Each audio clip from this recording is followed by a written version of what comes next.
A mí me gusta la Pepsi, me gusta la Coca, pero ¿qué me gusta el sabor de tu boca? Pero bueno, a continuación voy a hablarles sobre los diferentes tipos de evolución, ¿vale? Así que pongan atención. La evolución según Darwin. Charles Darwin tuvo algunas ideas bastante buenas. La más famosa es la teoría de la evolución por selección natural, que explica gran parte de lo que sabemos de la vida en la Tierra actualmente. La idea es que los animales de una especie compiten entre sí por comida, refugio y por la capacidad de reproducirse. Solo los más aptos, es decir, aquellos que se adapten mejor a su entorno, lograrán reproducirse, por lo que sus rasgos serán transmitidos a la próxima generación y se volverán más comunes. La evolución nos dice que las especies aparentemente distintas son parientes lejanos, ambos descendientes de un único ancestro compartido. Ok. Evolución convergente. La evolución convergente es un mecanismo que ocurre en los seres vivos, donde se desarrollan estructuras para dominar un medio, pero que tienen un origen diferente al que normalmente tienen. Todos los grupos tienen una cierta orientación y adaptación a su medio como resultado de su origen, pero con la evolución convergente, los animales han podido adaptarse a ambientes diferentes a los de sus antecesores, para parecerse a los que son propios de ciertos hábitats.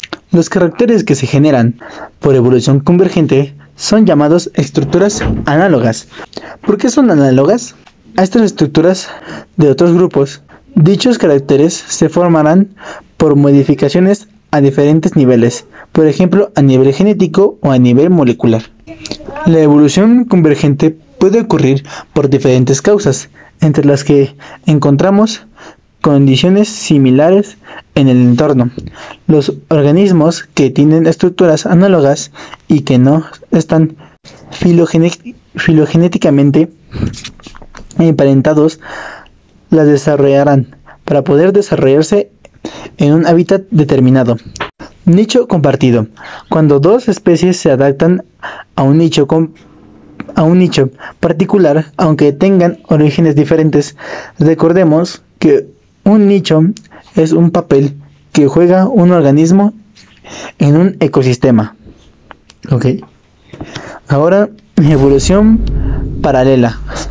La evolución paralela es el desarrollo similar de un rasgo en especies distintas que no están estrechamente relacionadas, pero que comparten un rasgo original, similar en respuesta a una presión evolutiva similar. Dada a un rasgo particular que ocurre en cada uno de los dos linajes que descienden de un ancestro específico, es posible en teoría definir estrictamente las tendencias evolutivas paralelas y convergentes y distinguirlas claramente entre sí. Cuando dos especies son similares en un carácter particular, la evolución se define como paralela si los ancestros compartieron esa similitud. Si no lo hicieron, la evolución de ese carácter en esas especies se define como convergente. Sin embargo, esta distinción no es clara.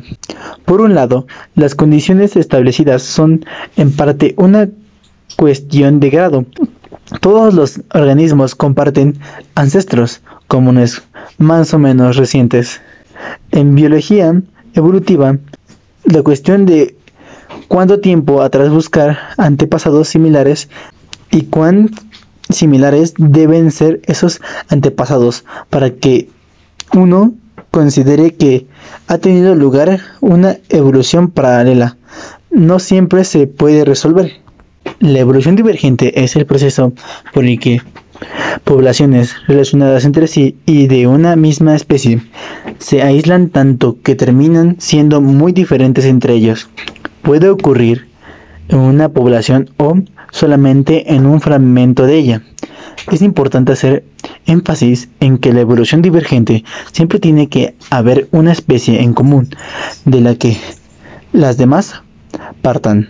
Esta evolución se percibe en la modificación de las estructuras u órganos que sirven para adaptarse específicamente a su entorno ocurriendo a través de procesos como la mutación, donde el ADN se modifica, la selección natural, donde ciertas especies tienen mayor supervivencia que otras. El resultado de estos cambios entre especies deriva en que las especies dejan de ser compatibles y no pueden producirse entre ellas, creando dos o más especies nuevas. A esto se le conoce como especiación. La especiación es el proceso por el que se generan más especies a partir de una especie inicial.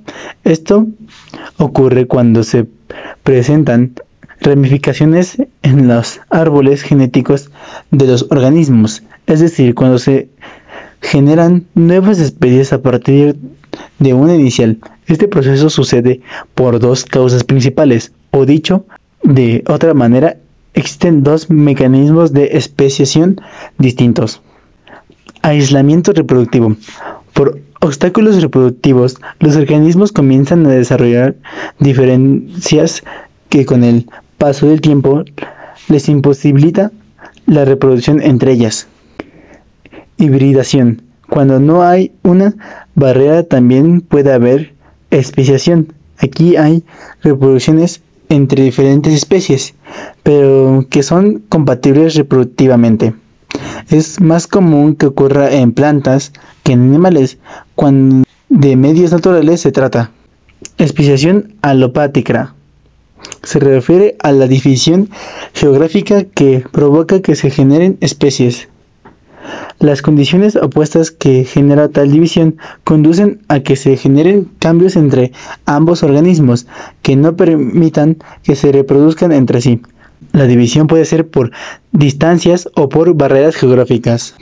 Especiación peripátrica es un tipo de alopatría y ocurre cuando hay muy pocos individuos de la misma especie como resultado del aislamiento geográfico.